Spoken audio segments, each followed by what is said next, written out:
So we have a number of issues, and we cannot speak about what's happening in our educational system in isolation. We have to look at it in a more broader context and engage and involve a number of people from different communities, from different disciplines, and folks have to have the will. See, the question is whether folks have the will to do it. And if you don't have the will to do it, no matter what we experts, in quotation marks, have to say, is not going to make it work. Good morning, everyone. There we go.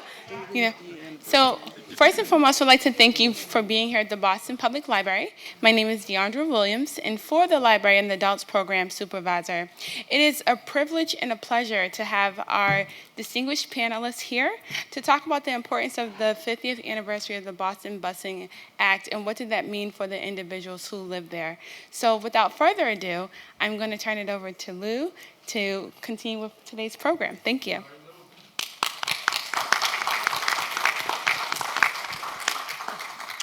Good morning. Thanks for coming. I'm Lew Finfer. I'm a community organizer, and I'm the co-chair with Carolyn Crockett of the Boston Desegregation and Busing Initiative.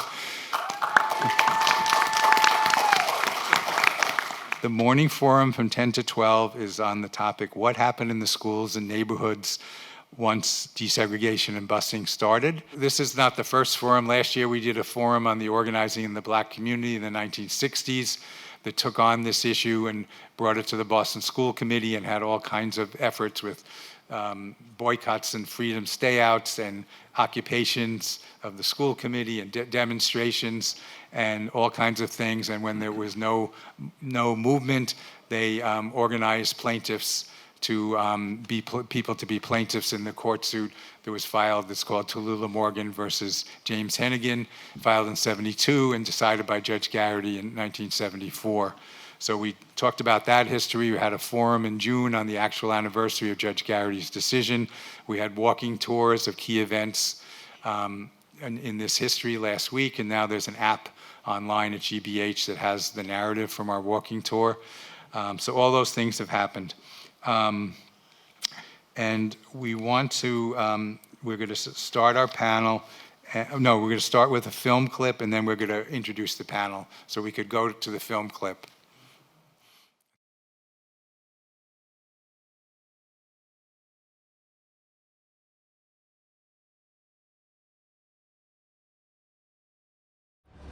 The first day of school, my brother and I had bus assignments, and we collected students and other buses to drive up to South Boston High School. Your old street annex right over here. First two buses, please. I went up to Southie High. There was staging for the television cameras, and the first one I noticed was the BBC. We all knew something was going to happen.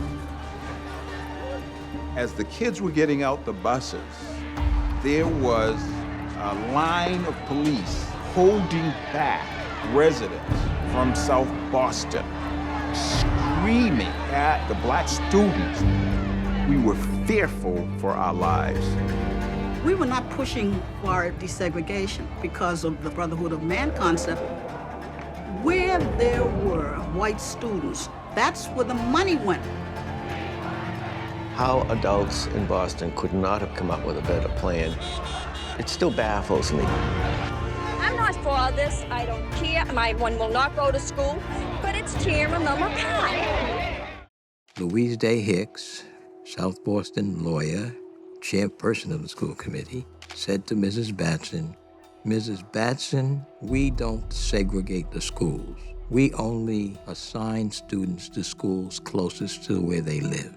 So we're not accepting this notion, and we are not going to do anything about what you're talking about. We made our presentation, and everything broke loose. We were completely rejected that night, and we left battle-scarred. If an American, because his skin is dark, cannot eat lunch in a restaurant open to the public, if he cannot send his children to the best public school available, if he cannot vote, Who among us would then be content with the counsels of patience and delay? So here you've got President Kennedy making an impassioned speech to the nation in this morally rich position that he's taking, juxtaposed with the Boston School Committee, which is presented with this opportunity. And it does exactly the opposite. Dug its heels in. This meeting is a turning point. It ignited a movement. The civil rights movement came to Boston on June 11th, 1963.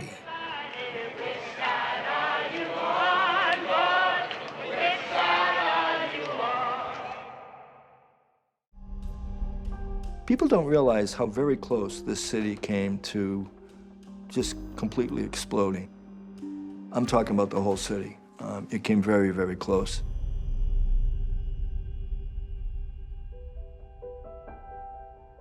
In the middle of all this chaos, I wrote in my journal, Fiat Justitia Ruat Shalom, do justice though the heavens fall. I remember reflecting then, what good will it do to do justice if the heavens fall? What would justice look like among the ruins? If there had been a way for deep dialogue between blacks and whites, a lot of the conflict that arose during the 60s and 70s was avoidable. People were in a state of violent agreement. What we agreed about was the inefficacy of busing. White parents didn't want it for their kids. They had different motivations and different reasons. And black parents would have preferred not to have busing if they had had quality schools. We did not slow down, take a deep breath, take a step back, and ask ourselves what's possible together. That's a tragedy. Everybody has lost.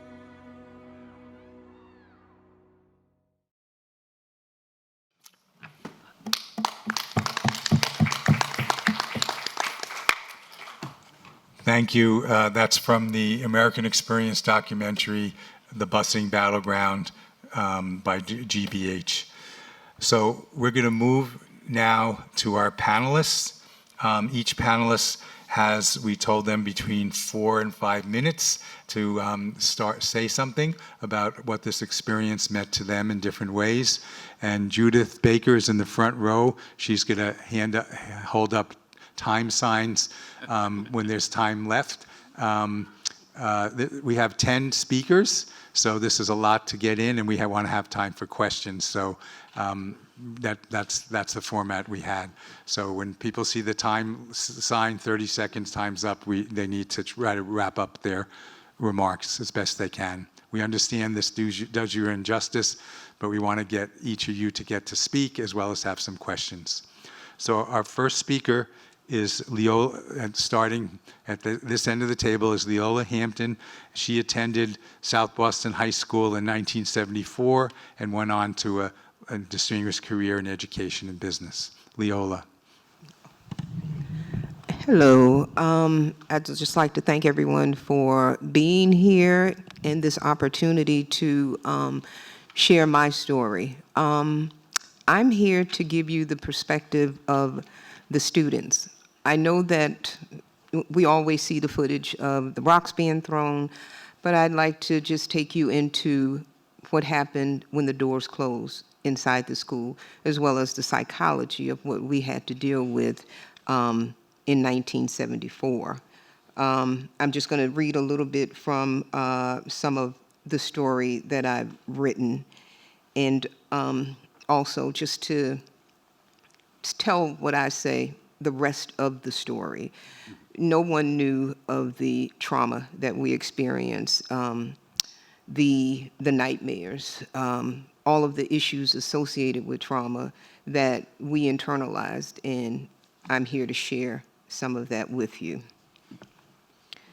Every single day, as me and the other kids from Roxbury boarded our assigned school buses headed to South Boston, it was a known fact that our presence would be met with extreme resistance. Boston Public Schools Superintendent Louise Day Hicks had run a successful campaign filled with racist ideology of unfair generalizations, labeling Black people as inferior, violent, calling us animals. Her words set the tone for a visceral set of beliefs that one group is morally superior, while labeling another with insidiously filled stereotypes. It is through those lenses that the people of South Boston viewed Black people, making it crystal clear that we were unwanted, as if our presence disrupted their notion of purity. I now think back and wonder how my underdeveloped sensibilities were given a crash course in this country's long and ugly history of anti-Blackness. So much of who we are is molded by the toxic environment of racism, dictating who is to be valued and who is to be discarded. Somehow at age 14, I found the wherewithal to prepare myself for a world that saw me as an insignificant stereotype. With teachers and school faculty, I managed to navigate the forced smiles, the differential treatment, the veiled tolerance. I'm so sorry, I didn't turn off my phone. Please forgive me. The veiled tolerance and the award-winning performance of pretending to care. In these daily encounters, I came to the realization that my very existence, all the beautiful characteristics that make me uniquely human, my Black skin, my brown eyes, my one dimpled cheek, and hair that coils and tightens at the slightest hint of moisture, they all trigger a repulsive hate so pervasive that basic humanity was inconceivable. Mentally, it was impossible not to be overwhelmed by the enormity of emotions that were wreaking havoc on every part of our psychological development. So, there comes this point where you have to embrace the reality that you're dealing with a system in a people that would rather take their children out of school than have them sit beside you. And that's the psychology of how does a person reconcile with that level of hate? Attending school, we lived with the ever-present possibility of danger. Police protection was imperative in every classroom, hallway, cafeteria. Daily body searches were performed each morning, and metal detector screening had become our normal. What was happening around us required a level of objectivity that I don't think most ninth graders possessed. Instead of experiencing the fun of high school with sports, goofing around with friends, or the simplicity of a pimple being the extent of your concern, I spent most of my freshman year mastering the intersection of structural racism and one's own right to be treated with basic humanity. I quickly figured out that my sanity was linked to my capacity to departmentalize that trauma. At a very early age, I became innately aware of how to conduct myself in the presence of whiteness. Movements were calculated, my words careful, my interactions limited. I associated whiteness with harm and injury. Like so many generations before me, you learn to deal with the constant racial discrimination, moving through bigotry with fluidity. 1 minute. Okay, I will end this by saying that the question still remains. I go back to that 14-year-old girl that grew up in a world that told her, that, trust God, treat people right, but, that all men are created equal. But I did learn that my American dream is conditional with a non-negotiable caveat, one that would restrict the free will of Black children.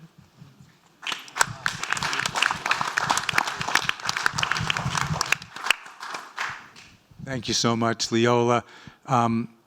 Leola and her sister, there was a documentary done recently called Never Cried, a documentary that GBH did. So if you go to the GBH website, you should be able to find it to hear what Leola said and more additional things she and her sister said about their experience and how their resilience enabled them to go forward in their lives. So thank you for sharing.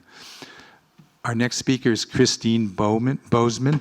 Christine attended Roslindale High School, which in that period was a predominantly white school when she desegregated in that period.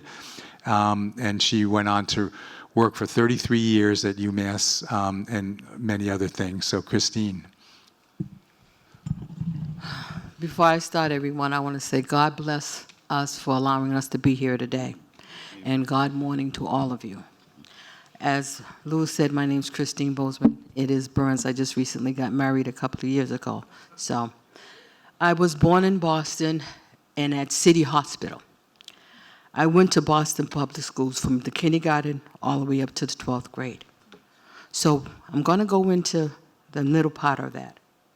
I attended Roslindale High in 75 and 76. Between that time, when we were graduated from the 8th grade, which I graduated at the Lewenberg Middle School in 74, we were prepared to go to Lewenberg in 75, but we got our letter in the mail stating what school we were going to. So all of us were shocked to find out that we were not going to the same school that we went through from the 7th grade on up.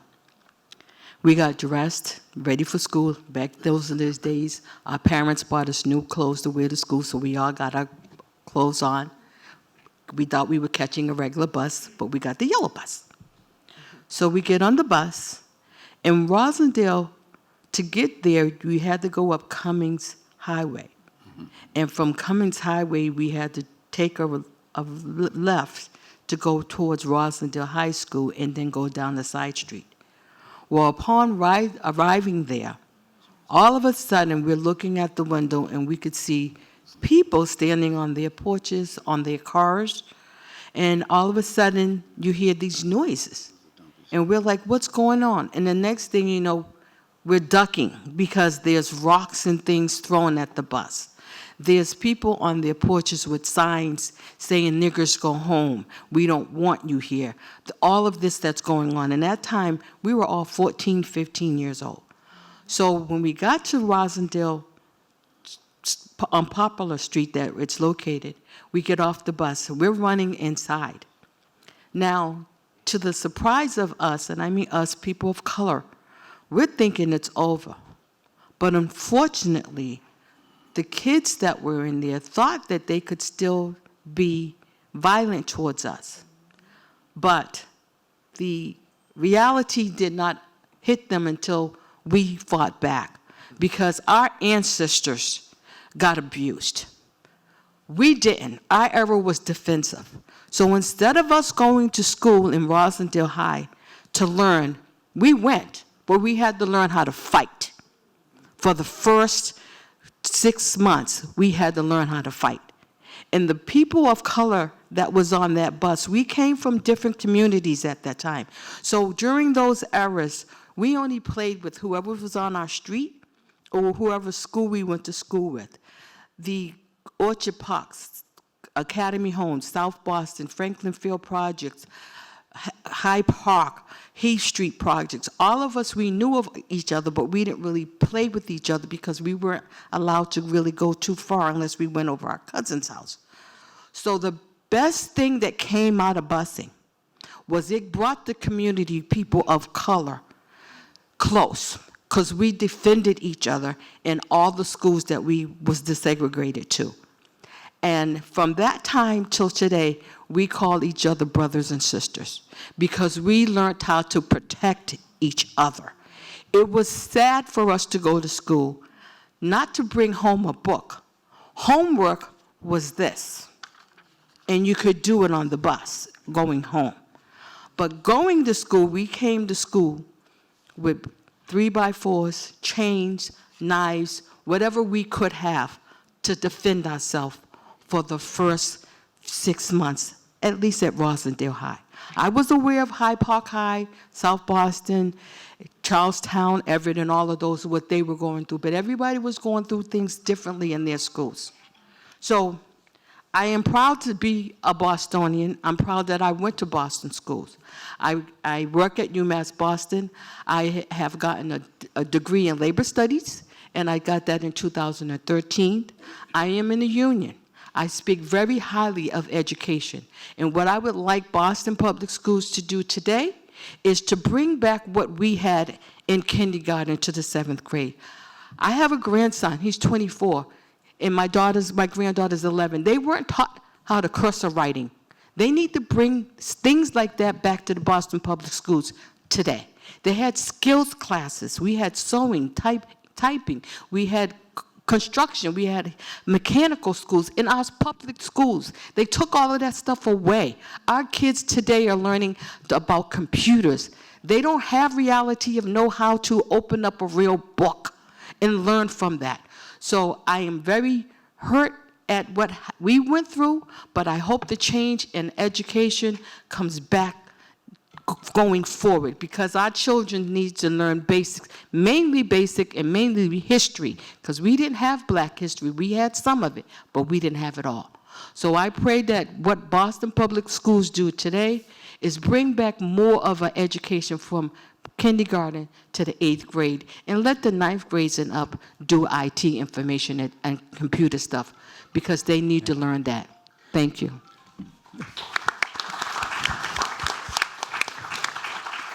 Thanks very much, Christine.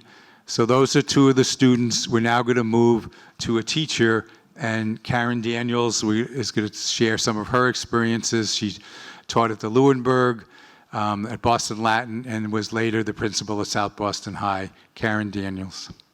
Good morning.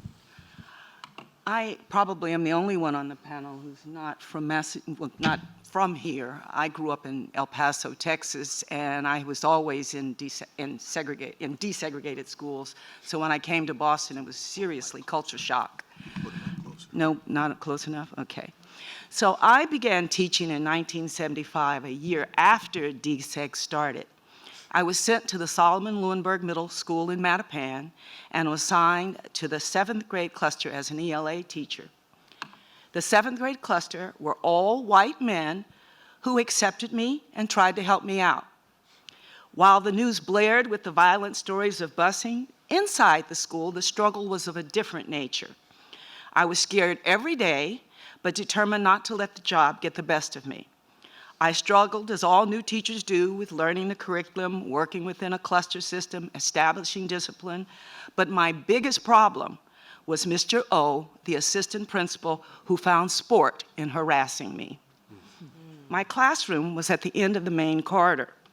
Mr. O would stand at the other end of the hallway and yell at me or enter my classroom after the bell and reprimand me in front of the students. When our cluster had breaks or ate lunch, we did so in a windowless closet that served as a book room. Mr. O would see me there, flick the light switch off, throwing the room into darkness, and call out, "Where's Karen?" I think the last straw came for me one day when he was yelling at me for allowing a student to go to the lab. He stood at the other end of the hallway and screamed. I turned and walked into my classroom and shut the door. He saw that I was ignoring him and came storming into my room, yelling again about the student and the lavatory privileges.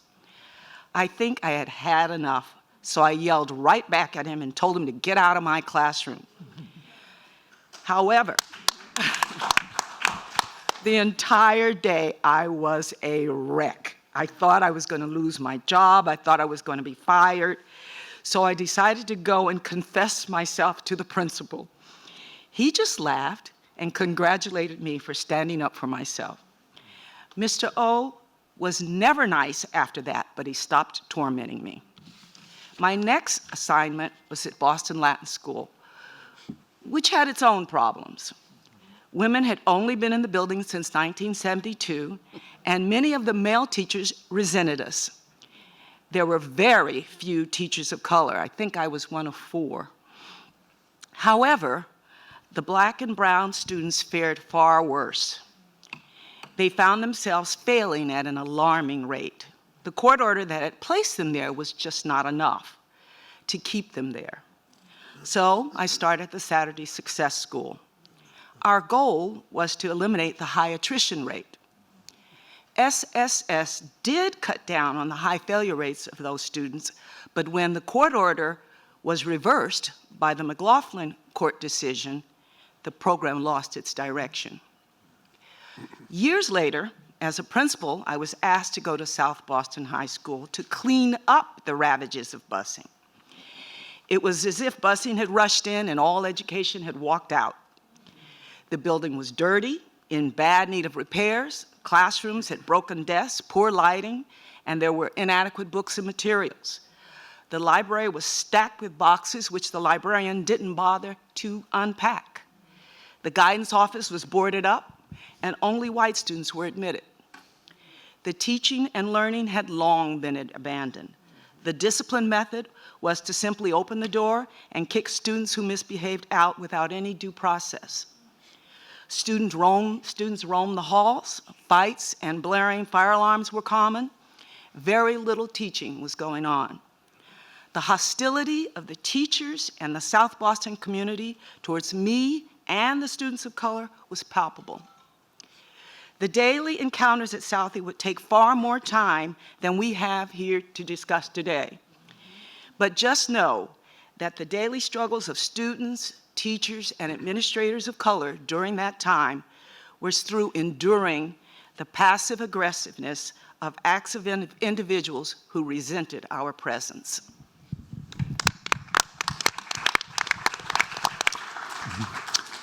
Thank you, Karen. Karen was mentioning Judge Garrity made a number of education reforms that we'll refer to during this thing. It wasn't just busing orders.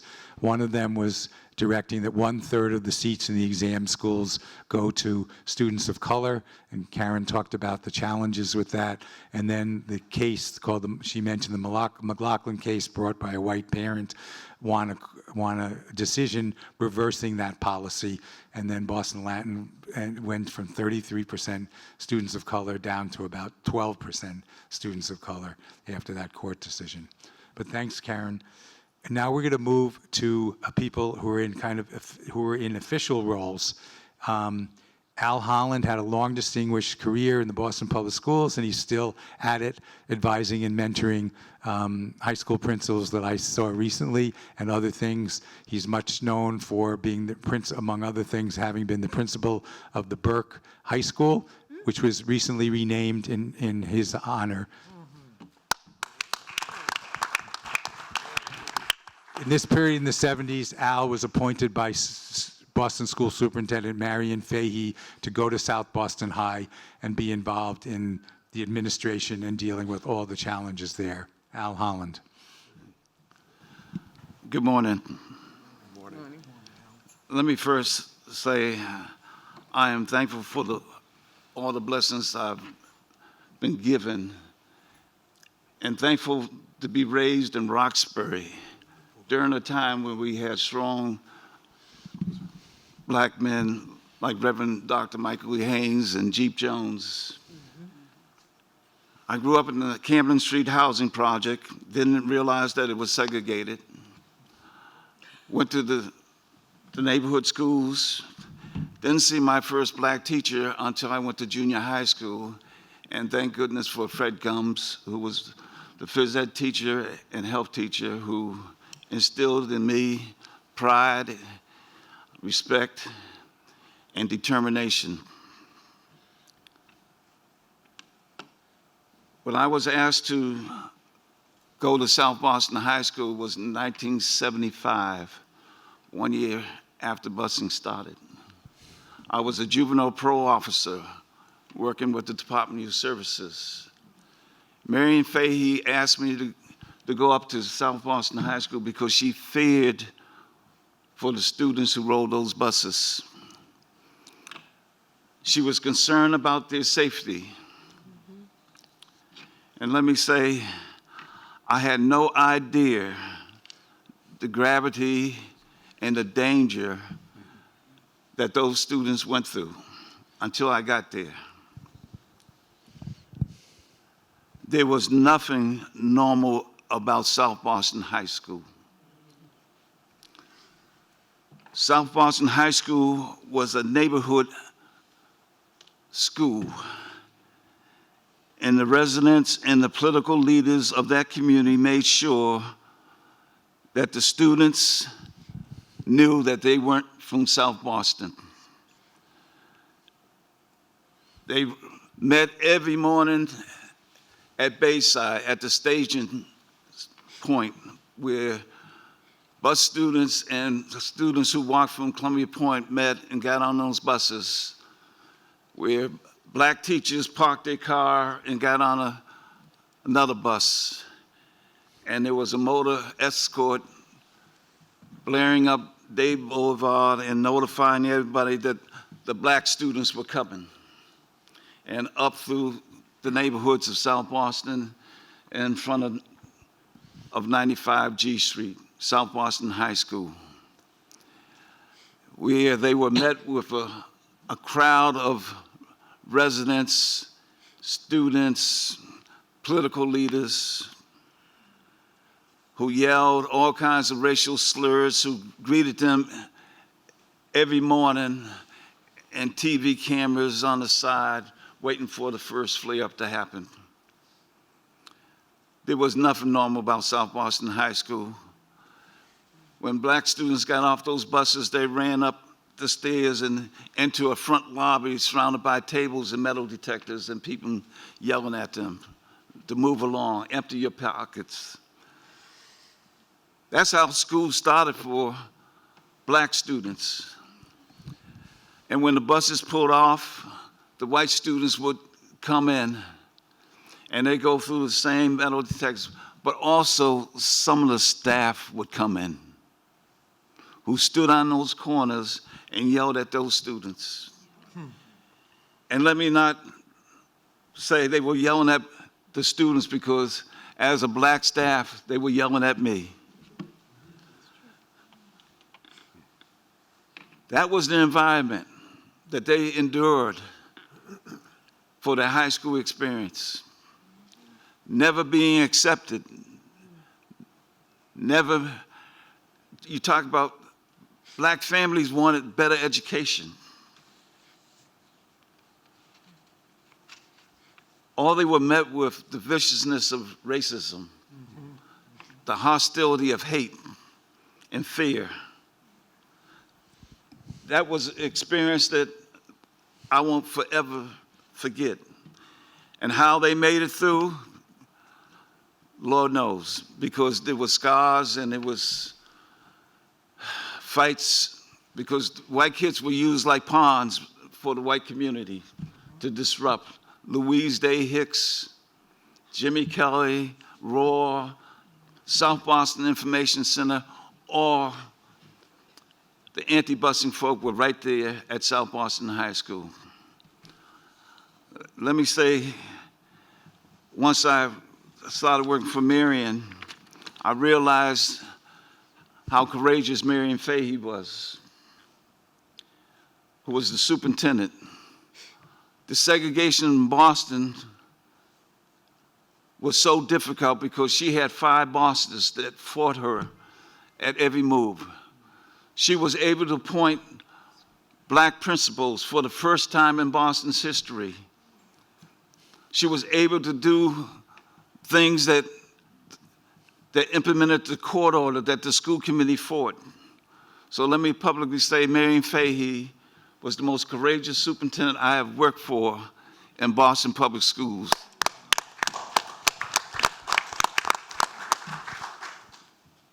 The work that started for black families to receive quality education is still a battle that we still fight today. We have not achieved that goal. I am so thankful for those students who rode those buses, because Boston is probably a better city today for what they have sacrificed. And I thank you.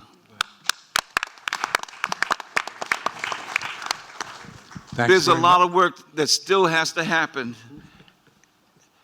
And I want to stop here because Ms. Baker is good at her job.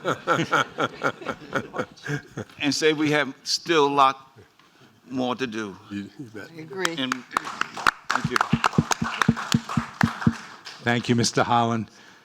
And our second speaker in the role of officials is Ira Jackson. Ira's had a long career in many spheres: academic, political, business.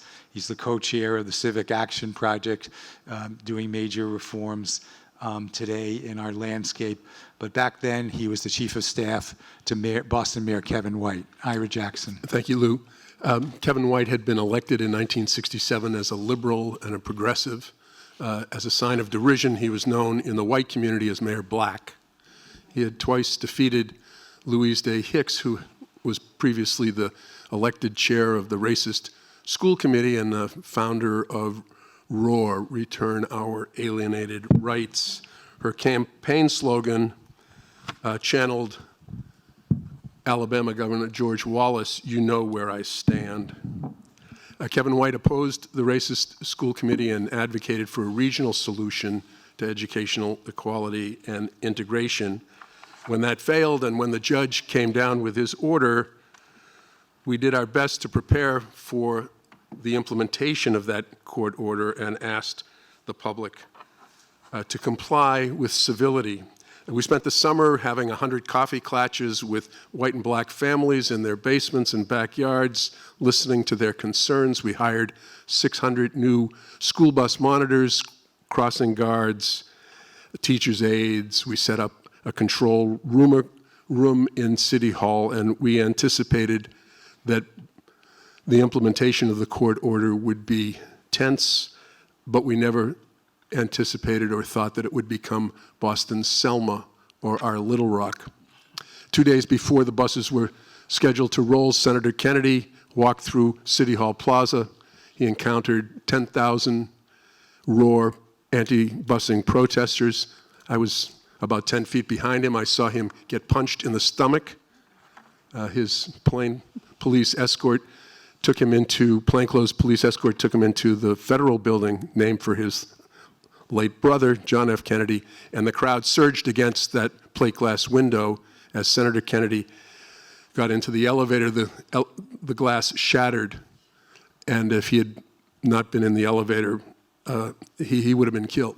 So we knew that it was going to be bad. And then the night before busing, the police commissioner came in to tell the mayor and myself that Whitey Bulger intended to shoot and kill black children on what he called opening day. Oh, you South Boston, yeah. The mayor got on the phone with Tip O'Neill, who was a friend and Speaker of the House and close to President Ford, and asked Tip to ask the president to put the 82nd Airborne on standby because we knew that if a black child had been killed the next day, there would have been a civil war in Boston. Tip got back to the mayor 20 minutes later and said, the president said, "You're on your own. I'm not interested." I then got on the phone with, I then called Judge Garrity at his home in Wellesley. I got his wife on the phone. I explained who I was and why I wanted to speak to him. I wanted to ask the judge to put U.S. Marshals on the school buses so that if the black children had their rights violated, it would be a felony as opposed to a misdemeanor disorderly conduct dismissible at South Boston District Court. She got back on the phone about 3 minutes later and said, "My husband told me to tell you that if you ever call him at home again, he'll hold you in contempt of court." The mayor and I then got in his Mustang, not telling anyone where we were going, without a police escort, and we drove into South Boston, not sure that we were going to get out of South Boston that night alive. We visited Senator William Bulger, Whitey's younger brother, and told him what we knew, and that if his brother did in fact shoot and kill a black child the next day, we would declare martial law and Boston would never recover. The next morning, I accompanied those school buses up to South Boston High School. As you know, all of the school buses were hit with bricks and stones. The black children were on the floor of the bus with glass shards in their hair. They were met by an angry crowd that yelled the N-word and even threw bananas at the children. And I could get on the police radio, this was well before cell phones, and tell the mayor, "Good news, no one has been shot or killed." This was Boston's crucible moment. This was the beginning of Boston's reckoning. Nothing in the intervening 50 years could ever be the same again.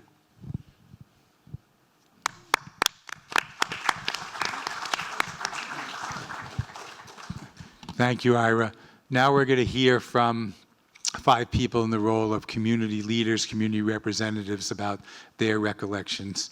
We're going to start with Joe Feer, who was the former president of the Boston NAACP. And do I have this right? Are you the chair of the Reparations Committee for the city of Boston with Mayor Wu right now? And back then, Joe was in a position monitoring school desegregation for the Boston NAACP. Joe Feer.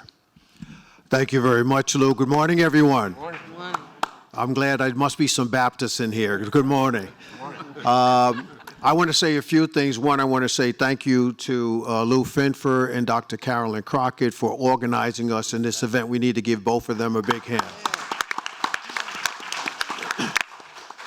I'm going to act like Coach Walls' son when he saw his dad speaking, because I must tell you that in that first clip, that woman on the bus, that was my wife. That was on there. She was on that bus. She was there at the time when Ira talks about going up to the high school on that first day. And I want to say that Dr. Holland was my wife's mentor at South Boston High. She was at South Boston High at that particular time. And just to show you the resilience, my wife retired 4 years ago after serving 20 years as a educator in the Boston Public Schools. So good things can happen. But let me go to my assigned task, and that was in 1974, and Karen Daniels is not the only one who wasn't here from Boston. I'm a New Yorker, born in the Bronx, raised in Queens, worked in Brooklyn, partied in Manhattan. But I like the Patriots and the Red Sox, folks, so don't throw things at me as I leave. I was a law student at Northeastern University School of Law, and my Northeastern person is here, as well as my classmate Peggy Wiesenberg. And I was a student, and at that time, then President, the late Tom Atkins was the president of the Boston branch end of ACP, and put out a call for law students around the city at the area law schools to come and take complaints. We were contacted in the spring of '74 before the school started in that September. And as a result of that, I and several others, persons you may know, the retired Judge Ed Red was there, Richard Jefferson was over at BC Law School. We came together, and I stayed around with the branch to organize that particular effort and to take these complaints. Now, folks, I took that ride up to the high school, rode up that hill, police escort with the buses. I met then Headmaster Reed and Headmaster Winokur, at that particular point in time, and saw what those students had to endure trying to get an education while they were there. Now, those weren't the only places around the city, as has been pointed out by others, at Rosendale, Hyde Park, Charlestown High. There were incidents there, but South Boston was the epicenter of the particular issue. And so that was the place where we concentrated on. Now, I stayed with the NAACP branch after that. In fact, I was there when the legendary swimming at Carson Beach took place, where the Tom Atkins and others, Ruth Batson and others, went there to Carson Beach in South Boston to have a swim-in, and there were a number of people who went in. Now, as I mentioned to you, I'm a New York kid, so I told Tom Atkins, oh no, I'm going to stay in the office and man the phones, because if someone throws a brick at me, I'm throwing the brick back. So therefore, I stayed in the office, and they were attacked, and they're not only attacked by the residents there, they were attacked by the police that particular day. So a lot of people were doing a number of good things. There's the late Ellen Jackson who was involved, and I know Barbara Burke will talk about that.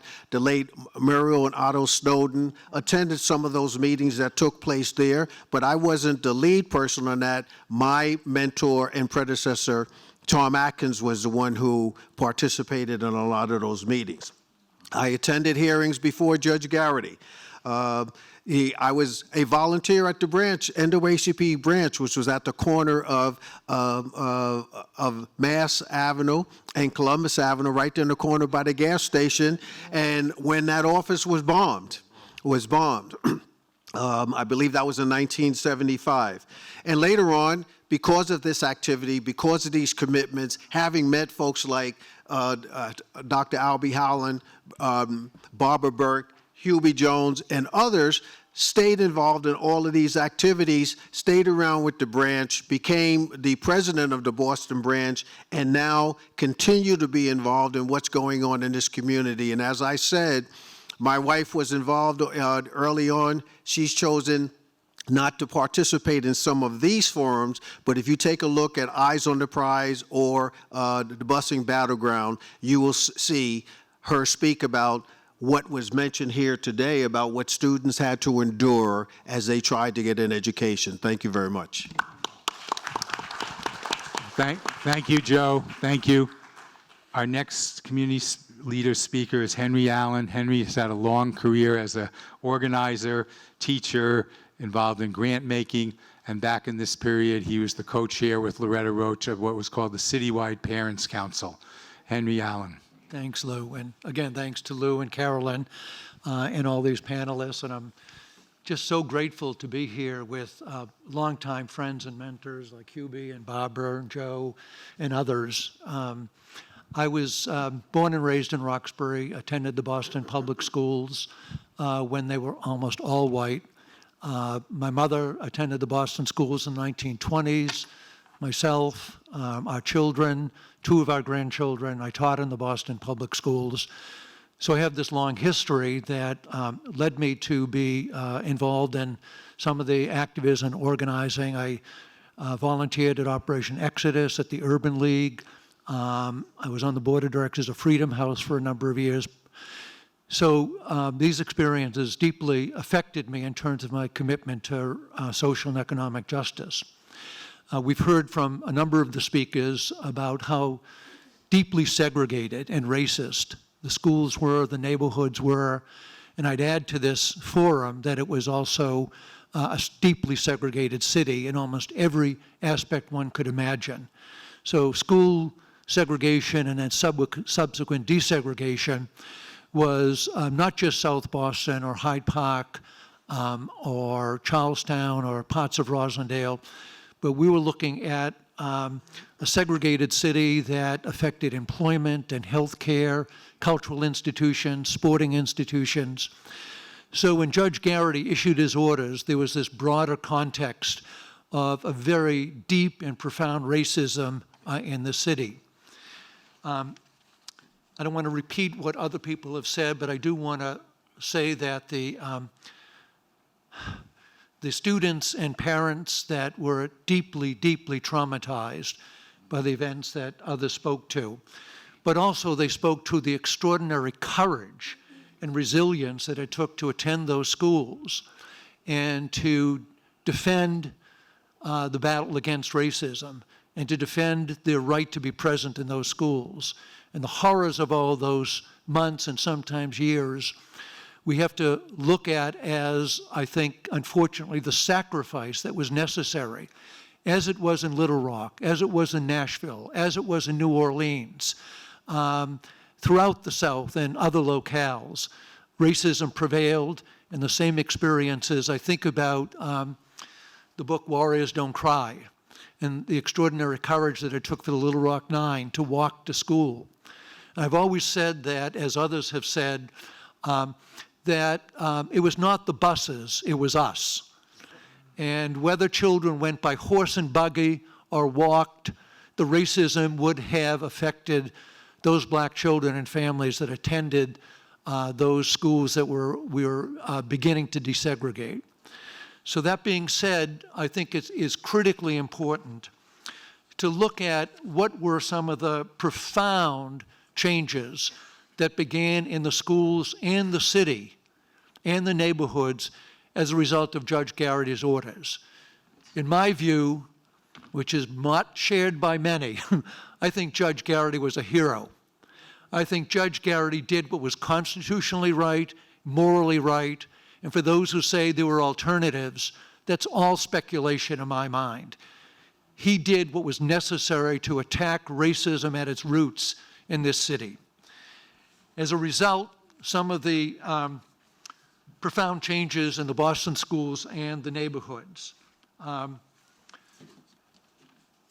So, black students, and these were in Judge Garrity's orders, it wasn't just 74, 75, but he was at it for many years afterwards, trying to sustain the implementation of desegregation against incredible ongoing resistance. First, black students were no longer assigned to and forced to attend overcrowded, often dilapidated, and under-resourced schools. That was the beginning. Desegregation orders were the beginning of end of that. Secondly, the previously segregated teaching administrative staff were ordered to a minimum of 25% teachers administrators. My own experience was that I attended Boston Technical High School from 1956 to 1960. My only black teacher was my mentor, hero, and friend, John O'Brien. I never had a black teacher in 12 years at the Boston Public Schools except for John. Over the next years, the curriculum was radically revised, teaching practices and methodologies were revised. The 3 exam schools were ordered to be integrated for the first time. Even subsequent orders ended that. Partnerships between individual schools and businesses through the Boston Private Industry Council meant that over the years, many thousands of Boston public students got internships and jobs in local businesses and corporations. That was because of desegregation in the schools. Similarly, through the Boston Higher Education Partnership between the public schools and private and public colleges, there were extraordinary resources made available to the Boston Public Schools, tutorial assistance, scholarships, professional training for staff in schools. Partnerships were developed between cultural institutions and the Boston schools. Multiple nonprofit community agencies and organizations developed similar partnerships. But lastly, one of the most profound changes that took place in Boston with the establishment of the integrated parent councils. Remember, these parents never had the opportunity to talk together, to work together, to act together to improve the schools. And those parent councils were meeting places where parents could meet, talk, and act to support desegregation and to reform the schools. And lastly, school desegregation was the arrow that led to battles to desegregate employment, healthcare systems, cultural institutions throughout the city. So all praise to the desegregation of the Boston schools in the city that followed over the next years.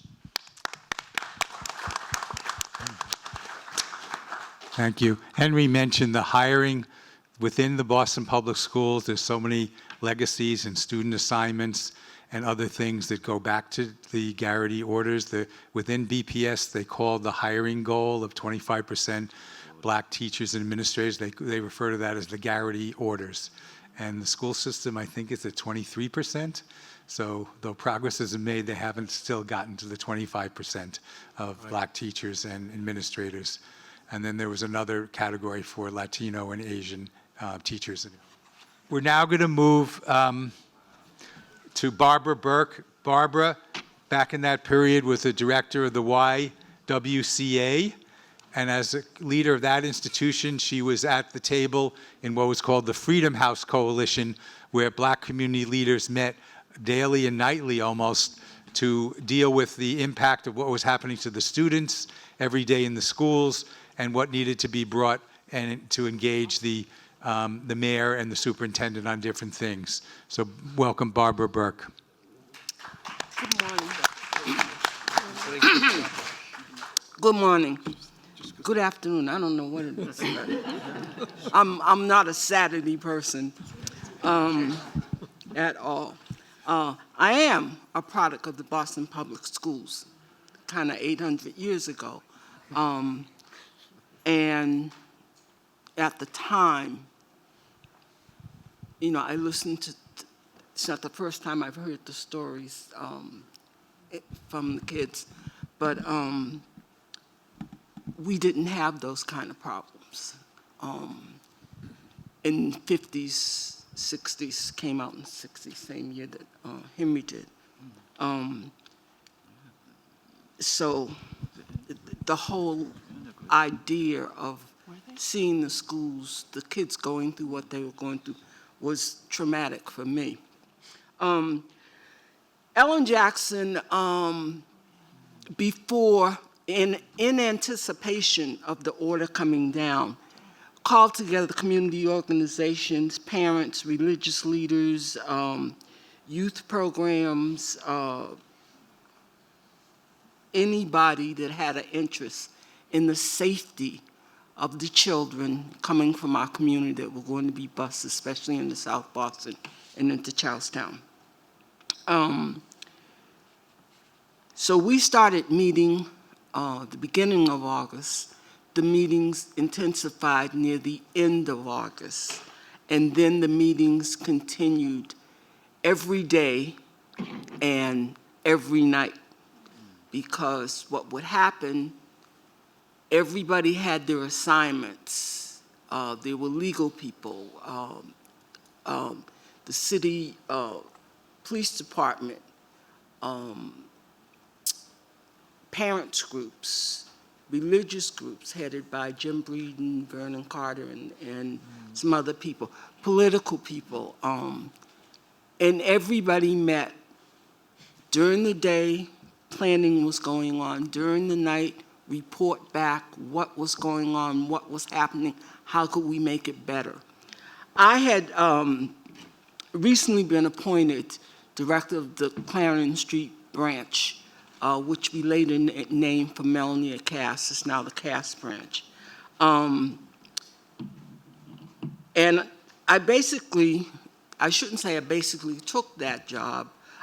I wanted that job and applied for that job because during my youth, I was unable to swim in that building. So I took that job because of that, and some other things. And now, as a new director, I had signed my agency up to be part of the Freedom House Coalition. Because we were a neutral site on Clarendon Street, we partnered with the BU C&E program, and they assigned staff to the Y. And they were there, the counselors, the mental health people, psychiatrists, psychologists, and they were there when the kids from South Boston, some of those buses stopped at the Y, and the kids got out. I went to Hancock and some of the businesses around, and they supplied the meals, the lunches, snacks for the kids when they came in. I had never seen children, some of those children as traumatized. I'd never seen traumatized people. And some had to be helped, into the building, the trembling, the fear of what they had gone through. So decoy buses, the whole system of decoy buses started, which Ruth Batson and Paul Parks and Joe Warren, who we put on decoy buses, and he didn't even know he was going to be on one. They rode the buses. During the day, most of us had jobs. Pat Jones at Lena Park, Roxbury Multi Service Center, who was it? Percy Wilson was there at that time. Every agency came together. Nobody was in charge. Under the auspices of Ellen and Otto and Muriel Snowden. The people on the street thankfully cooked for us and bought us food, because we were there sometimes to 1, 2 o'clock in the morning. What came from that was support systems, whether they were legal, which Rudy Pierce was heading up the legal piece there, and Herbie Craigwell and Earl Bolt and Paul Johnson were heading up the Boston Police Department piece. So they worked very closely together on legal issues that parents may have had. And from that became a support system that was utilized until I left and went to another position. But I know it went on for 2 years.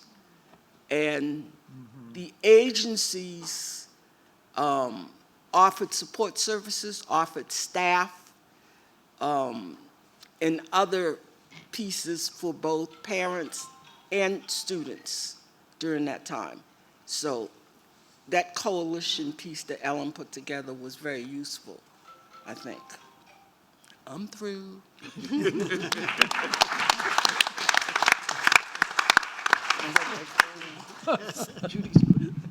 Barbara, Barbara, what were those, give us a flavor of those meetings each night, sort of like what went on, what were people saying, how many people were going to those meetings? A lot of people, it was agency people, street workers from the city, people from all over. Parents were coming out. I think more parents came to those meetings that went to teachers' meetings at the time. And it was important because we got daily feedback and we were able to make changes each night for things that we may have needed for safety purposes the next day. We did have one meeting. I don't know if there were other meetings going on. We did have one meeting with the parents from South Boston at Freedom House. Didn't go very well, but we had the meeting anyhow. And our point was, one of the things we said as part of agencies, we wouldn't use the term busing. Our whole thing was education. How do we get a better education? And I was ticked because, mouth almighty, why are you busing kids from one bad school to another bad school? Doesn't make any sense to me. We all should be together talking about how we do better education for everybody. So that was one of my beefs. In the long run, I think had that not happened, there may have been some incidents of kids getting hurt. But we were on top of it, and we listened to the parents, we listened to the students, we followed up on what their concerns were, what their fears were, and I think that helped. And in all the time I've been in the community, and I started off at, ABCD, it was the first time everybody came together. Like I said, nobody was in charge. People were assigned certain assignments, but it wasn't that who's in charge, who's, kind of thing.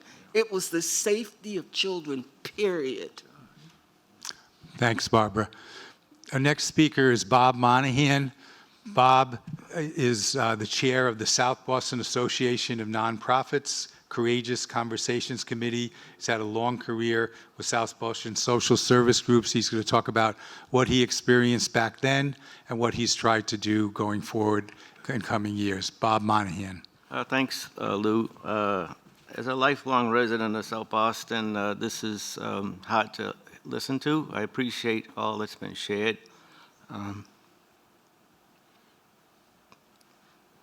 I would like to draw attention to the Courageous Conversations. They're on the website of the South Boston Association of Nonprofits. After the murder of George Floyd, we had provided space for our staff and other members of the community, very diverse group, trying to listen and just provide space for folks who were just trying to process that madness.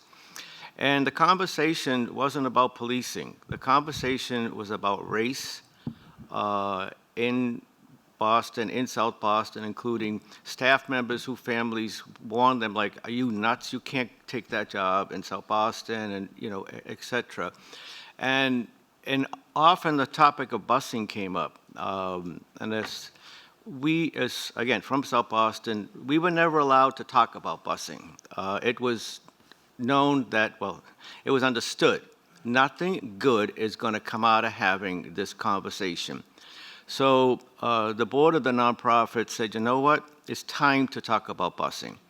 And no one had ever done that in the community. And I think the power, if you would, of the nonprofits, the electeds, and other folks knew what we were doing, and no one said a thing. And the 4 sessions, 3 of them are on access through the Association of Nonprofits. Ray Flynn was on it. Ted Landsmark was on it. But I do think that that's significant, that this was the only group that was allowed to talk about busing, and those videos are on the website. In '74, I was 20 years old, and I was in the documentary, and I mentioned going up to Southie High the day before, and I was shocked to see the staging already there, including space for the BBC. You know, leading up to '74, the short answer is we were totally misled by the electeds. We were lied to by the electeds. All the electeds, and I've heard Ira say this more than once, there were no profiles encouraged here. There was certainly the racist on the school committee. How no one else could have got a hold of those 6 people, I think, and the mayhem that they were about to cause, you know, where were the other electeds? Where were the other leaders? How were they allowed to get away with knowing this mayhem was going to come when at that time, for them, it was about being reelected.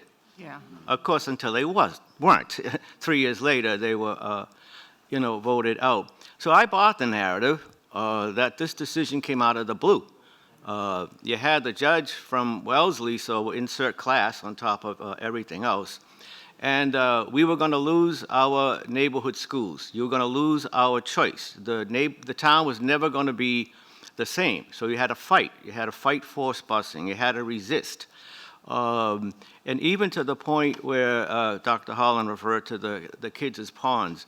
I guess I would use the word radicalized today, but you know, how do you take teens and then radicalize them? That's not a word I would have used then. I don't know what word I would have used. So that part of that fight to protect the town was to throw rocks at the buses, and somehow that was going to help fight for the town and stop busing. That was crazy.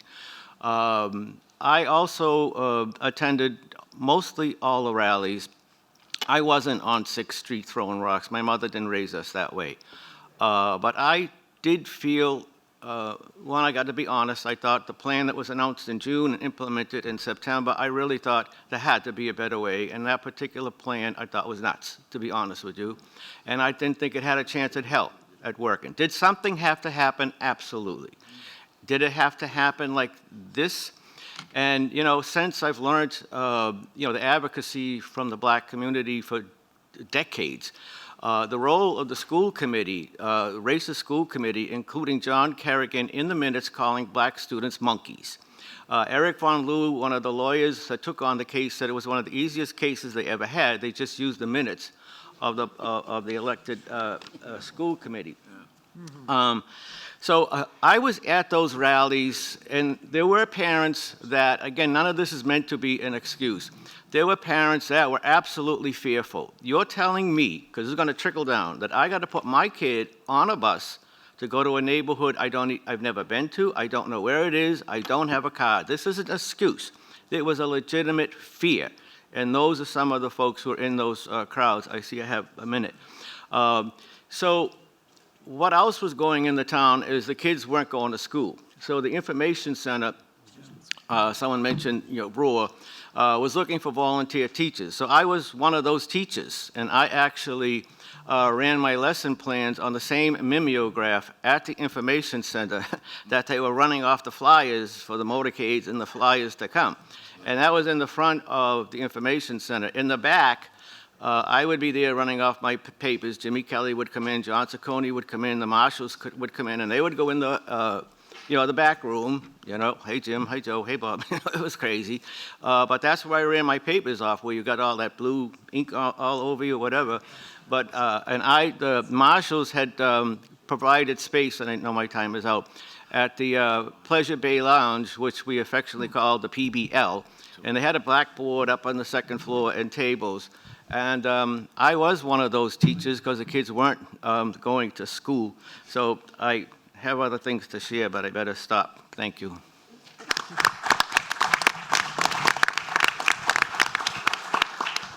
Thanks, Bob. It's very important to hear that voice and those stories. Our last speaker is Hubie Jones, It would take too long to talk about all the ways Hubie has been transforming our cities for 60 years. Just most recently with the Higher Ground Initiative, they've organized to get public housing units for families whose kids were homeless, and in the Boston Public Schools, 500 apartments. It's just something recently Hubie helped lead. Back then, he was the director of Roxbury Multi-Service Center. He led an economic boycott action with Mel King in the 60s as one of the many efforts in the 60s to bring forward these issues. Hubie Jones. Good morning. You are alive and well.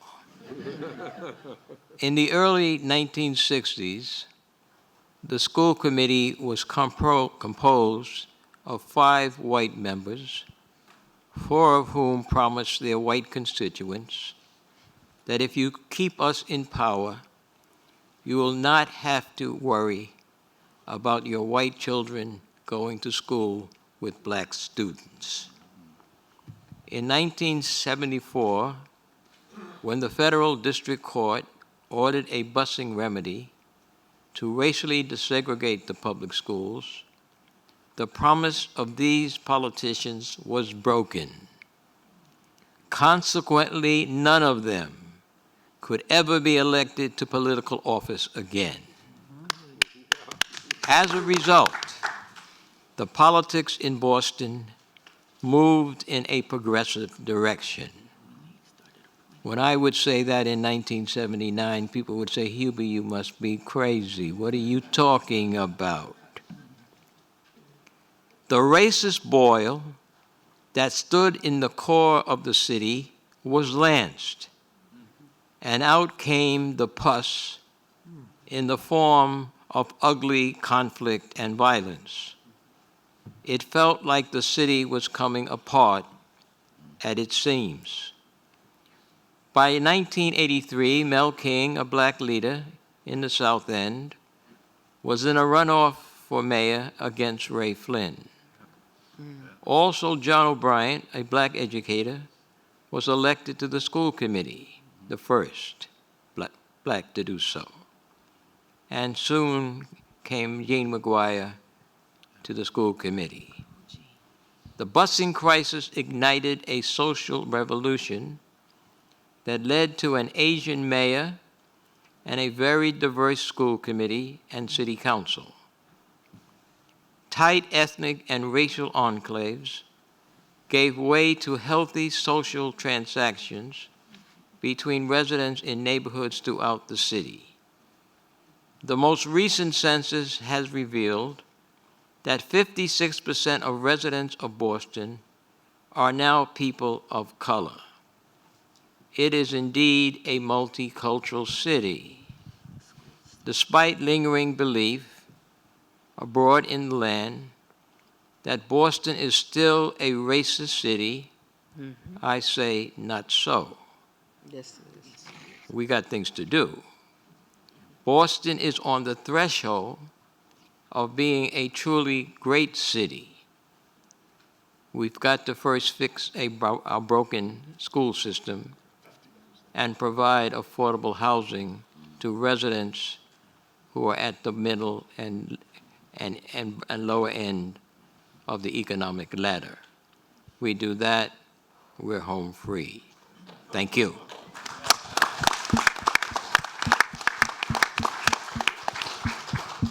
Thanks, Hubie.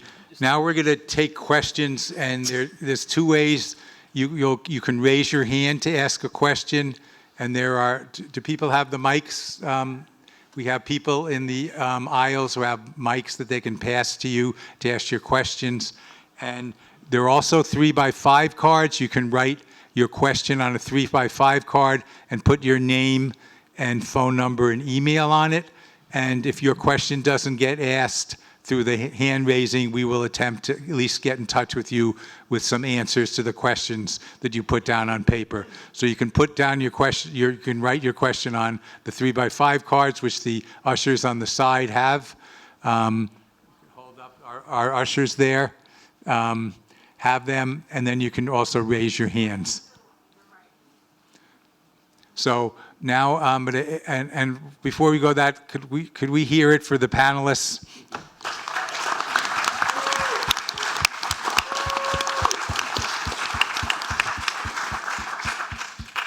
So many incredible stories, so many putting their heart and their gut into this, and not just today, but what they've done in their lives. So I want to thank the panelists for today, but also the lives of service and action that you all have led. Thank you. We can. So I'm gonna, and when you ask a question, please say your name first. And what question we have first? Go ahead. Go ahead. How are you? Good afternoon. My name is R. Lee Cook, and I listened to the students who I identified personally with, who went through the busing programs. And I moved to Boston in 1965 from North Carolina in an entirely segregated system. Okay, you can do that fast. And I went to Charlestown High School in 65. You do it. You can imagine what that was like before busing and without police escorts, and taking the bus from Dudley Station, the trains from Dudley Station on the Orange Line, and walking up the hill every morning to Charlestown High School. And the Irish ladies would come out and pick up the newspaper and see me and a couple of other black boys walking up the hill to Charlestown High School and say, "Get the niggers out of here."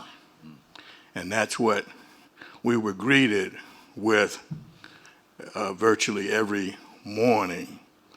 And so later on, busing happened, and I was not at all surprised, and I sympathize with you because I had some violent experiences there myself, and had a experience of in the heat of the night type of experience where me and another brother from Roxbury were ganged there and had to flee for our lives, except for the intervention of the other white athletes.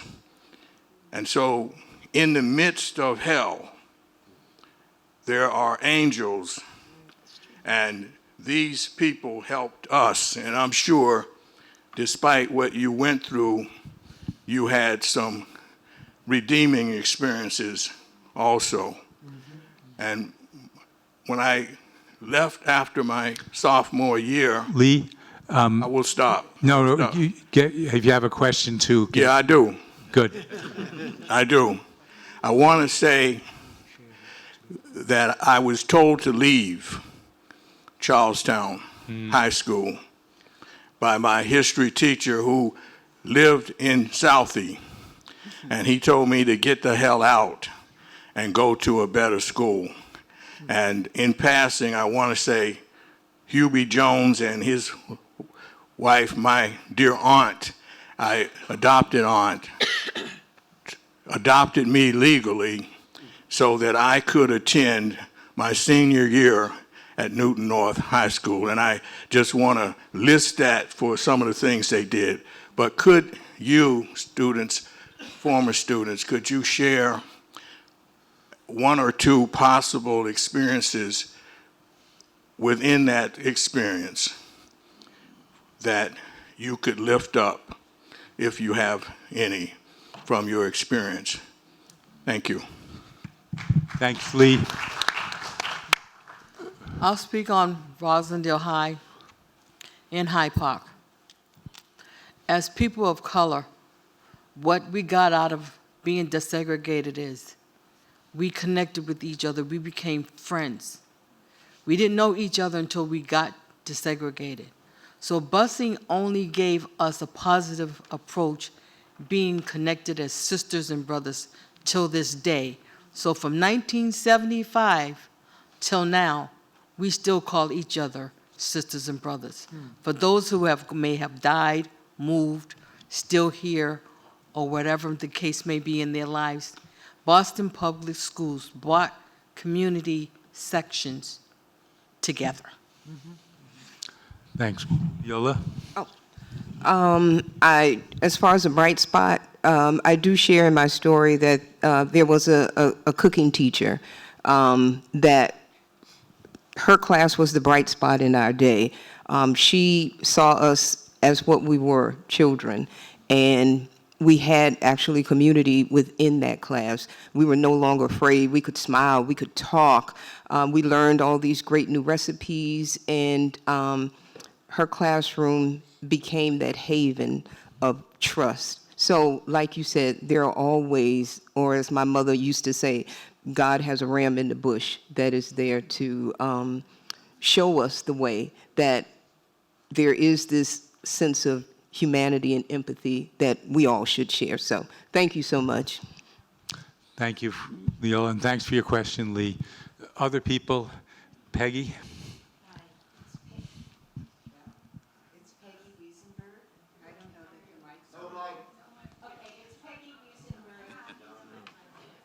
Turn it on.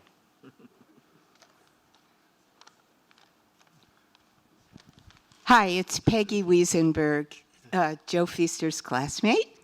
My question is, what suggestions do you have for the Boston schools to bring students, white and black, who've bought out of the Boston schools back into the Boston schools? We have a lot of kids going to private, parochial, and charter schools. That's a policy question, and maybe Ira and Hubie and Joe might want to answer. Others can answer, but I don't. Everyone doesn't have to, and Al. Everyone doesn't have to answer every question. A month before Judge Garrity came down with his order in 1974, the Supreme Court ruled in the Milliken case, 4-5, that the Detroit public schools would be desegregated in Detroit. The reason the Supreme Court had that case was the appeals court in that jurisdiction had ordered a regional remedy to unconstitutional discrimination against black children in the Detroit public schools. If Lewis Powell, the deciding vote in that 4-5 decision, knew back then what we know now about suburban snob zoning, about systemic racism, about VHA mortgages and the like, I believe that he would have gone 5-4, in which case Judge Garrity's decision wouldn't have pitted poor white South Boston with poor black Roxbury, but rather the Boston public schools with Newton and Brookline and Milton. And we'd be a very different country today if they had gone the other way. And I'm not sure that that's not where we should go in the future. Anyone else want to answer briefly? You don't have to all answer. I do. Karen? Oh, Christine.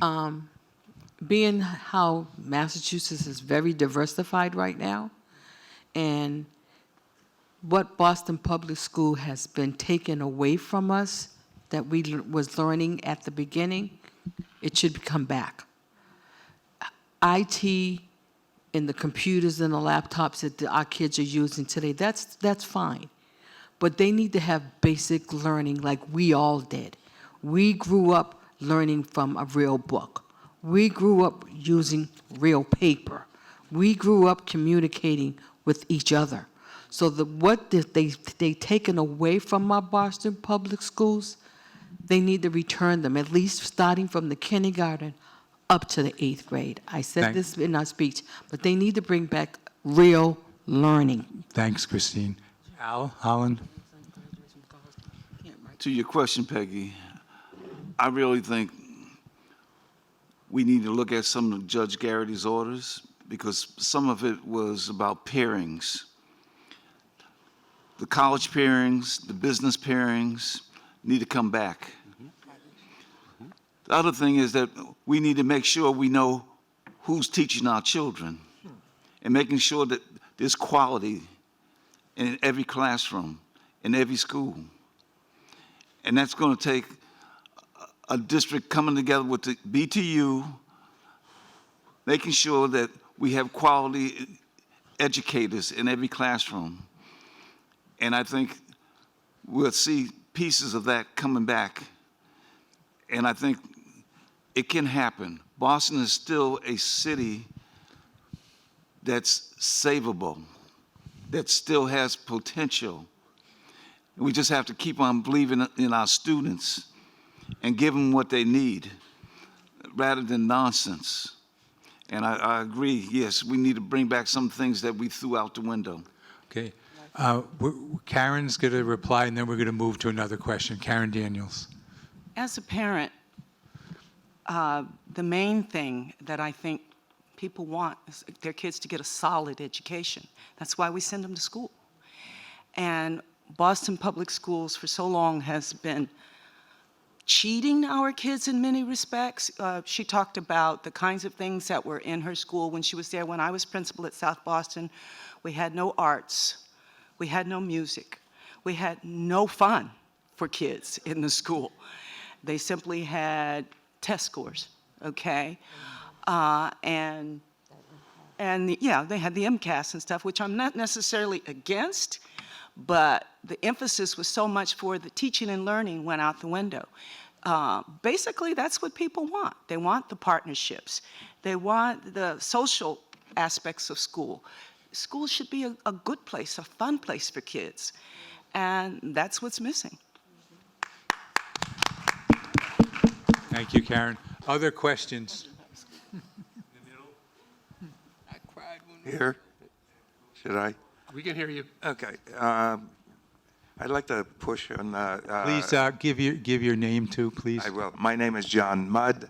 Oh, John. I describe Okay. myself Thank as you. an advocate emeritus and someone who's trying to continue as an advocate for education reform in Boston today. And I'd like to follow up with the last couple of comments, and that is, I'm afraid some of you will not be here this afternoon. So I'd like to know if you can share, or at least some of you can share your wisdom on what are the lessons and implications of this busing experience for priorities for reform of the Boston Public Schools today. Okay. Anyone want to answer? You don't all have to answer, and I'm not going to let you all answer, but who would like to take that on? Al? Let me say this as a educator. What I learned from South Boston is students have to be welcome to school. They have to have and know that they belong there. They have a right there. And there's a community. One of the things that I was able to do at the Burke, create a family, bringing students together, bringing the community together, bringing parents together. Education, you can't do it by yourself. You need everybody coming together and sitting at the same table and contributing. We want the best for our children. And doing so, you have to believe it. And you have to bring people together. And I think that's critical. Schools are not islands. It's about bringing and teaching children and making sure they have the support and nurturing that they need to be who they need to be. Others want to answer? Thank you, Al. Joe? No, but Hubie first, please. Look, this is the intellectual capital of the country. There's so much intellectual firepower here, it's unbelievable. And there's no reason why this intellectual capital can't be used to get the schools to work. We have 350,000 students in the greater Boston area, 200,000 just between Boston and Cambridge. These young people should be doing internships of substance in the schools. The faculty members should be having sabbaticals to help us solve civic problems. These presidents of these institutions are voiceless. They don't want to say anything. All they care about is how many more international students they can get so they can have money. So true. Okay? They're voiceless. If I was 40 years old, I'd be forming a new organization, a partnership between the universities and the schools. That's serious. We've got to stop this nonsense with all of this political capital, all this intellectual capital that exists here. There are islands. Thank you, Hubie. There are islands of best practices going on in the Boston Public Schools now, and where there isn't, there are best practices elsewhere in the country, and using our intellectual capital, we can find out about those and bring and evaluate those here. Yeah, I want to speak to it from the standpoint of as an advocate.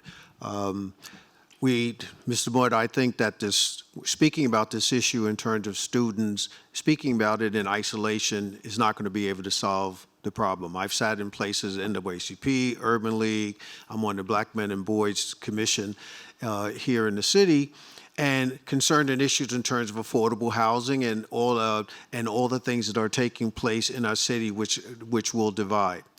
I know for a fact, from my wife's experience, that many of her classmates and colleagues have not been successful as a result of what took place during school desegregation.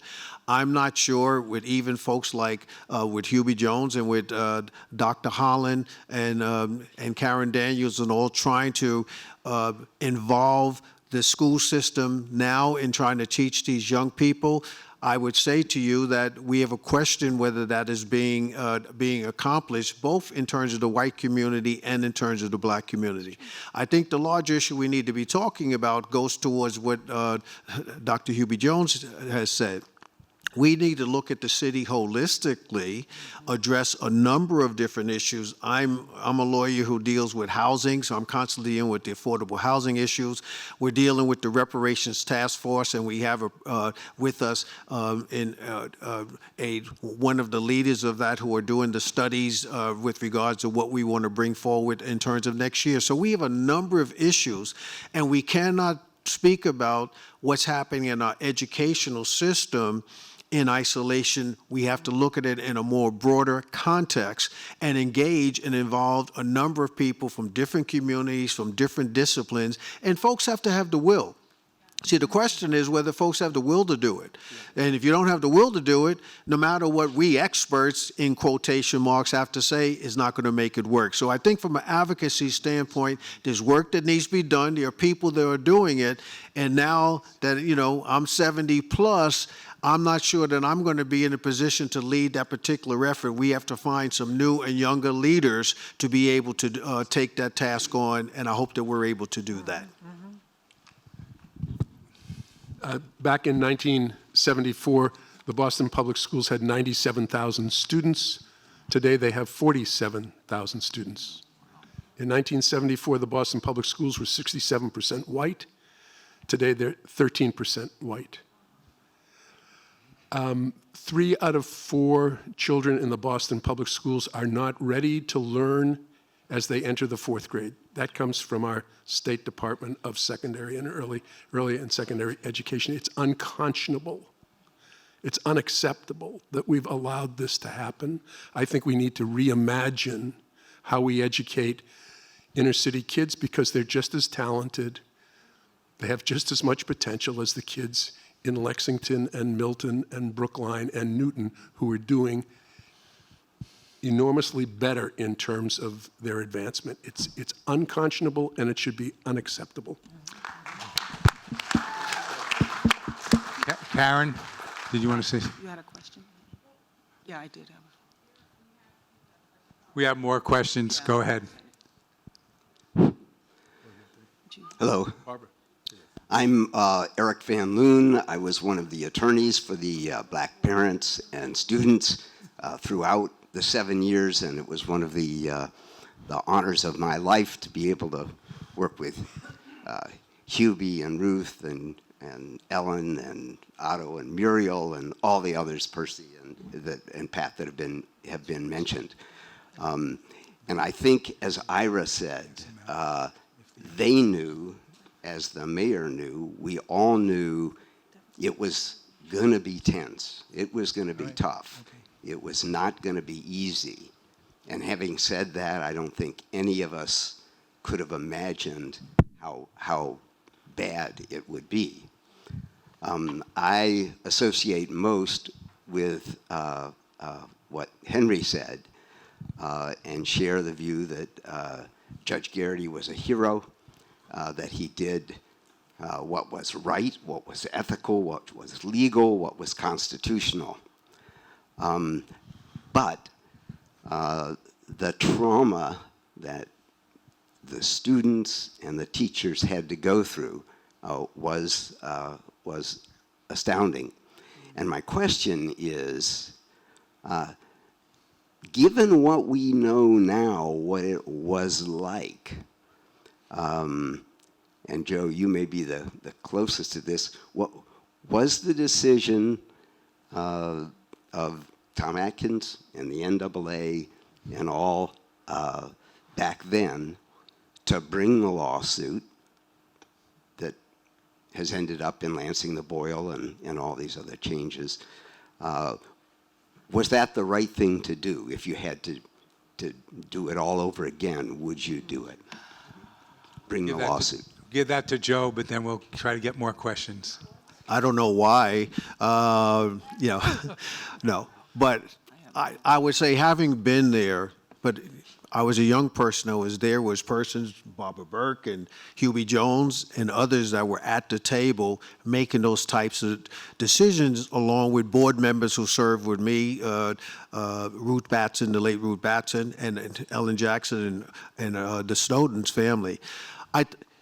As I look back, and as also as a law student, along with my classmate Peggy Wiesenberg, as we studied this, absolutely, I think it was the right decision in order to bring that particular lawsuit. In fact, if my wife were speaking here today as a student who was there, she would tell you one of the main things was she went to South Boston High because she could have gone to other places, because she said, nobody's going to tell me where I can go. And she went there, graduated from South Boston High, and moved on. So I think from a standpoint of what needed to take place, as one who is an advocate, one who wants to fight for rights, I think that the NAACP, along with the persons that were mentioned, the late Paul Parks, the late Ruth Batson, wanting to carry that suit forward, and Eric, with your involvement there and your law firm taking the lead in that particular regard, I think is very, very important. Hubie Jones has to go. Let's hear Hubie Jones. Excuse me, Joe. So in answer to the question, lawyers like to talk on. The answer to your question is yes. Other questions? Can I comment on that? Briefly. Yeah, very briefly. We have to remember that when the lawsuit was filed, as Eric and Joe and others know, it was the culmination of more than 30 or 40 years of an organized campaign to confront racism and desegregate the schools. And the school committee and too many others in the city refused to listen and to act on what the black community was saying as an organized freedom schools, boycotts, etc. So the court suit was absolutely a part of the struggle and the fight for educational justice in this system. Thank you. We have another question. And my name, am I next? go ahead, and then Judith. Baker. My name is Mike Heichman. As a young activist living in Chelsea and teaching in Chelsea, I crossed the bridge and involved in the struggle to desegregate the schools. I was active in a group called the Boston Coalition for Quality Integrated Education, where we had on November 30th the first mass demo in support of school desegregation. Tom Atkins and Coretta Scott King were the major speakers.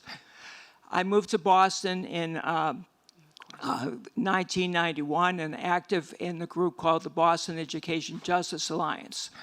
We have a new superintendent of schools in Boston, and Al Holland, along with a number of black and brown educators, wrote a letter shortly after she was appointed, protesting against the harassment, intimidation, and firing of black and brown central office workers. I was involved before. Mike, we don't yes. have much time, so please get to your question. Yes, I'll be very quick. There was a group before called this Education, CERT. It was a group that would talk about equity under the leadership of Dr. Casilius. That was killed by by Ms. Skipper. Ms. Skipper and Mayor Wu, I'm almost done. Okay. Ms. Skipper and Mayor Wu, I'll be very quick. Ms. Skipper and Mayor Wu tried to move O'Brien to White West Roxbury. My statement to address to Mr. Holland is my opinion is that Boston Public Schools, in terms of racism, is marching in the wrong direction. Al Holland, what is your opinion? Okay, Mike, thank you. I'm going to try to get Judith's question in here. Go ahead. And then we'll try to come back to Al if he wants to say something. Judith? I'm going to put you on the spot there, dude. And if I can just also say, too, in the interest of time, we do see everyone's hand. And if we can also just be respectful of people as they're asking questions and allowing the moderator and staff on hand to coordinate that process. Thank you. I'm responding, Judith Baker, longtime teacher from desegregation on, and I'd like to respond to today. Today, the schools are segregated by class. The exam schools and a few other schools have 7 or 8, or maybe sometimes as many as 15 sports, 20 or 30 clubs, choirs, orchestras, bands, musical groups. They have newspapers, they have yearbooks, they have all kinds of stuff that you would have wanted for yourself when you were a kid. Why does a child attach to a school? They attach in elementary school if there's something there that they can be successful in. They may not be, in the beginning, a great reader, but they might be a great dancer. They might be a great basketball player. They might be a great artist. Half of our elementary schools have no sports whatsoever, no clubs. Half of them have a few. Most of them have very few. Our sports program is non-existent at the elementary school level. It barely exists at the middle school level. So by the time, and it's mostly boys, by the time they're getting to high school, they are not attached to the schools. If you want them to do better, segregated or desegregated, segregated by Latin schools or not, they have to want to be there, and you've got to give them something to want to be there. We don't do that now. We are segregated by class, and what class does is it brings the active parents in to make sure that their kid can row in the crew. We have a crew pool at Madison Park that's not used because we don't have a crew program. We don't have a lacrosse program. We don't have a field hockey program. We don't have a hockey program. You don't understand why boys and some girls don't do well in Boston until you understand what they don't have in the elementary schools. Thank you. Thank you, Judith. For those who didn't have their question a chance to ask their question or wanted to ask a question, remember to write it down. There are 3x5 cards out in the hall and a basket that you can put your questions in, and we will endeavor based on, and put your name, phone number, and email on it. We will endeavor to bring this to different panelists or whatever to try to get you an answer. And there'll be time in the afternoon forums for questions. I also want to give a shout out to Donna Bivens, because she, in 2011 to 14, led the Boston Busing and Desegregation Project and did a model video. So I want to give a shout out to Donna for the groundwork that she led back then. And thank this committee and Carolyn Crockett. Where is Jiska? Is Jiska here? Jiska Philippe is our coordinator in the hat over there, so I want to recognize her and thank her for all she's done to put this together today. I want to thank our committee. So this afternoon at 1 o'clock, for those who can come, we have the panel, Legacy of Desegregation and Busing, Success or Failure. We'll do that this afternoon. At the end of that, we'll also talk about some other events and things that we'll be doing in future weeks and months in the future. But again, the panelists, you put your hearts out there, you put your heads out there. Thank you. We have when I was an organizer in Dorchester in the mid-'70s, for more than a year, we couldn't have a meeting except at the Grover Cleveland School in Fields Corner. Every other place in Dorchester, the largest neighborhood in the city, 140,000 people, some of our black members or some of our white members said, I don't feel safe going to a meeting there at night. That's what our city was like, and there were consequences to that, the divisions and what we couldn't accomplish. There's a lot of, and the city was divided by how people looked at the issue of busing and desegregation, and they were divided a large part by race, not completely. And look at our country today. We have a lot of those divisions today, and we have to stand for the things we believe in, as you've heard from a lot of the panelists, and we also have to find ways to listen to other people, because we just can't keep going on like this in our country. And we have, obviously, the elections in front of us. So thanks, everyone, and hopefully we'll see you back at 1 o'clock.